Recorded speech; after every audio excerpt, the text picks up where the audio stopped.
చినుకు పడితే చాలు హైదరాబాద్ చిత్తడిగా మారుతుంది. పేరుకు మెట్రో నగరమైన చిన్నపాటి వర్షానికే చెరువులను తలపిస్తుంది. రోడ్లపై నీళ్లు, ట్రాఫిక్ ఇబ్బందులు, ప్రయాణికుల నరకయాతన వెరసి సీరియల్ కష్టాలను తలపిస్తున్నాయి. ఏటా ఈ కష్టాలేంట్రా బాబు అని సగటు హైదరాబాదీ తలపట్టుకుంటున్నాడు. నైరుతి రుతుపవనాల ప్రభావంతో హైదరాబాద్లో భారీ వర్షం కురిసింది.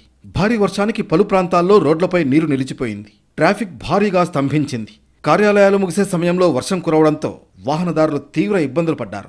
ట్రాఫిక్ సమస్యలు ఏర్పడడంతో ఎక్కువ మంది ప్రయాణికులు మెట్రో రైళ్లను ఆశ్రయించారు. దీంతో అమీర్పేట, పంజాగుట్ట, ఎల్బీనగర్, మియాపూర్, ఉప్పల్ మెట్రో స్టేషన్లు ప్రయాణికులతో కిక్కిరిసిపోయాయి.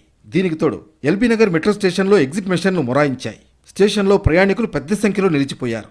మెట్రో సిబ్బందితో గొడవకు దిగారు. పంజాగుట్ట, ఖైరతాబాద్, లక్డీకాపూర్, ట్యాంక్ బండ్, సికింద్రాబాద్, హిమాయత్ నగర్, బషీర్బాగ్, నాంపల్లి, యాబిడ్స్, చాంద్రాయణగుట్ట, మాదాపూర్, మియాపూర్, కొండాపూర్, లింగంపల్లి తదితర ప్రాంతాల్లో భారీ వర్షం కురిసింది. నెక్టార్ గార్డెన్, శిల్పారామం రోడ్లపై వర్షపు నీరు పొంగి పొర్లింది. సమాచారం అందుకున్న జీహెచ్ఎంసీ సిబ్బంది, ట్రాఫిక్ పోలీసులు సహాయక చర్యలు చేపట్టారు.